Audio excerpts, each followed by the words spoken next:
છેલ્લા 4-5 વર્ષમાં જેટલા પણ ઇન્ડિયન્સે અમેરિકામાં અસાયલમ માંગ્યું છે તે તમામ લોકો પર હવે ડિપોર્ટેશનની તલવાર લટકી રહી છે. અસાયલમ માંગનારા તમામ ગુજરાતી, પંજાબી તેમજ હરિયાણાના મોટાભાગના લોકોએ તેના માટે ફેક સ્ટોરી આપી છે અને હવે આ તમામ લોકો DHSના રડાર પર છે. આ મામલે મે 26ના રોજ એક મેમો ઇસ્યુ કરવામાં આવ્યો છે જેમાં આઈસના એટર્નીઝને અસાયલમના ખોટા કેસ ફાઇલ કરતા ઇમિગ્રેશન લોયર્સ સામે પણ આક્રમક કાર્યવાહી કરવા સૂચના અપાઈ છે. અમેરિકાની સરકાર હવે અસાયલમના ખોટા દાવાને કોર્ટમાં રજૂ કરતા ઇમિગ્રેશન એટર્નીઝની સામે પણ શિક્ષાત્મક પગલાં લઈ શકે છે, જેમાં તેમને ઇમિગ્રેશન કોર્ટમાં પ્રેક્ટિસ કરતા અટકાવવાથી લઈને દંડ ફટકારવા ઉપરાંત તેમની સામે ક્રિમિનલ ચાર્જીસ ફાઇલ કરવાનો પણ સમાવેશ થાય છે. આ મેમો DHSના જનરલ કાઉન્સિલ જેમ્સ પર્સિવલ દ્વારા ઇસ્યુ કરાયો છે, જેમાં ઇમિગ્રેશન કોર્ટમાં અસાયલમના ફેક દાવા કરતા ઇમિગ્રેશન એટર્નીઝને ટાર્ગેટ કરવા તાકીદ કરાઈ છે. અસાયલમ માંગનારા લગભગ તમામ લોકો જાણે છે કે ટ્રમ્પ કોઈને ગ્રીન કાર્ડ નથી આપવાના, પણ આ લોકો કેસને બને તેટલો લાંબો ખેંચી અમેરિકામાં જ રહેવા માંગે છે. તેના માટે વકીલને પણ સામાન્ય ફી ચૂકવવાની હોય છે. સરકાર વર્ક પરમિટ પણ આપતી હોવાથી તેઓ લીગલી કામ કરી શકે છે, પણ ઇમિગ્રેશન કોર્ટ્સમાં પેન્ડિંગ પડેલા કેસોની સંખ્યા ઘટાડવા અને અમેરિકામાં પ્રેક્ટિસ કરતા વકીલોને ખોટા કેસ કરતા રોકવા માટે હવે ટ્રમ્પ સરકારે કમર કસી છે, જેના ભાગરૂપે જ આ મેમો ઇસ્યુ કરવામાં આવ્યો હોવાનું મનાઈ રહ્યું છે.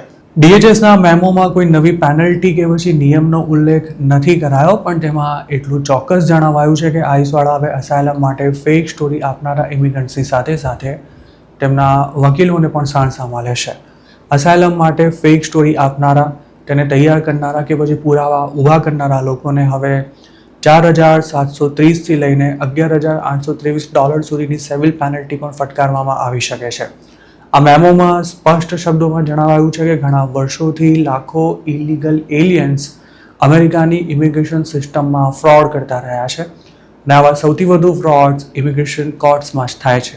DHSના મેમોમાં એવું સ્પષ્ટ કરવામાં આવ્યું છે કે અસાયલમ ખૂબ જ દુર્લભ સંજોગોમાં જ મળી શકે છે, પણ હવે તો દરેક ઇલીગલ એલિયન તેના માટે અપ્લાય કરી રહ્યો છે અને તેમના વકીલો કોર્ટમાં એવા દાવા કરી રહ્યા છે કે અસાયલમ માંગનારાને પોતાની હોમ કન્ટ્રીમાં રાજકીય કે પછી અન્ય કારણોસર ટોર્ચર કરવામાં આવે અથવા તો તેમના પર ખોટા કેસ ચલાવાય તેવો ડર હોવાથી તેઓ પોતાના દેશમાં પાછા જઈ શકે તેમ નથી.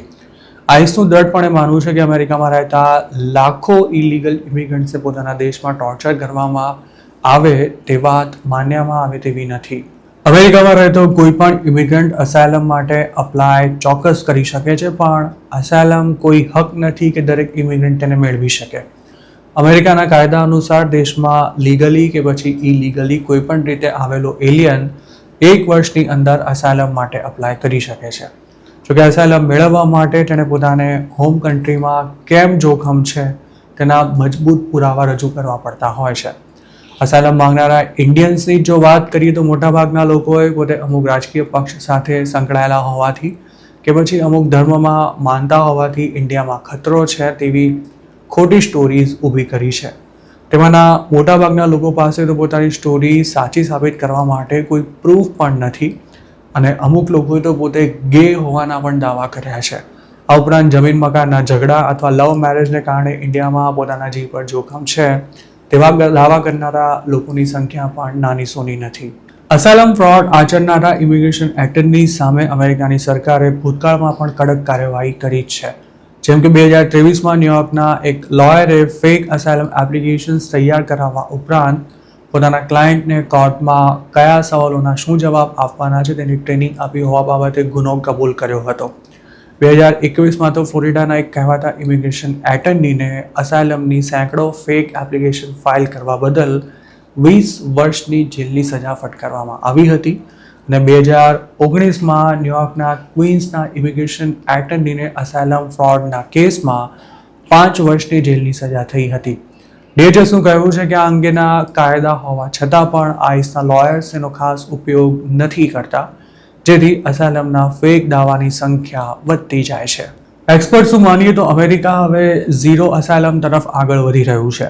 ટ્રમ્પે ઇમિગ્રેશન કોર્ટ્સમાં જજીસની મોટા પાયે છટણી કરીને જે સાફસૂફી કરી છે તેને લીધે હવે જજીસ કોઈને અસાયલમ આપવાનું ટાળી રહ્યા છે, કારણ કે દરેકને હવે નોકરી જવાનો ડર લાગી રહ્યો છે. આ ઉપરાંત જે નવી ભરતી કરવામાં આવી રહી છે તેમાં એવા લોકોનું સિલેક્શન થઈ રહ્યું છે કે જે ટ્રમ્પની ઇમિગ્રેશન પોલિસી અને માસ ડિપોર્ટેશનના તરફદાર છે. અસાયલમના કેસને હવે બેજાર હિયરિંગમાં જ ખતમ કરવામાં આવી રહ્યા છે અને તેની સાથે રિમૂવલ ઓર્ડર બાદ પણ અમેરિકા ન છોડનારા લોકોને લાખો ડોલરના દંડની નોટિસો ફટકારી તેમના પર પ્રેશર ઊભું કરાઈ રહ્યું છે. ડોનાલ્ડ ટ્રમ્પ તો અનેક વાર અસાયલમને મજાક સમાન ગણાવી ચૂક્યા છે અને અમેરિકાના વાઇસ પ્રેસિડેન્ટ જેડી વેન્સે પણ અસાયલમ માંગનારા લોકોને ઇકોનોમિક ઇમિગ્રન્ટ ગણાવતા તેઓ માત્ર ડોલર કમાવા માટે જ અમેરિકા આવતા હોવાનું તાજેતરમાં એક સ્ટેટમેન્ટ આપ્યું હતું. બાઇડનના કાર્યકાળમાં અસાયલમ માંગનારાને 5 વર્ષની વર્ક પરમિટ મળતી હતી અને તે ઓટોમેટિક રિન્યૂ પણ થઈ જતી હતી. પણ ટ્રમ્પે તેની વેલિડિટીને ઘટાડીને 1.5 વર્ષ કરી નાખી છે અને ઓટોમેટિક રિન્યુઅલ પણ બંધ કરી દીધું હોવાથી વર્ક પરમિટ રિન્યૂ કરાવવાની આવે તે પહેલાં જ ઘણા ઇન્ડિયન્સને ફાઇનલ રિમૂવલ ઓર્ડર મળી જાય તેવી પણ શક્યતા છે. અસાયલમનો કેસ લાંબો ખેંચવા લોકો છેલ્લી ઘડીએ સ્ટેટ બદલી નાખવાની ટ્રેક પણ અજમાવતા હોય છે, પણ હવે તેના પર પણ જલ્દી સખ્ત નિયંત્રણો મૂકી દેવાય તેવી પૂરી શક્યતા છે.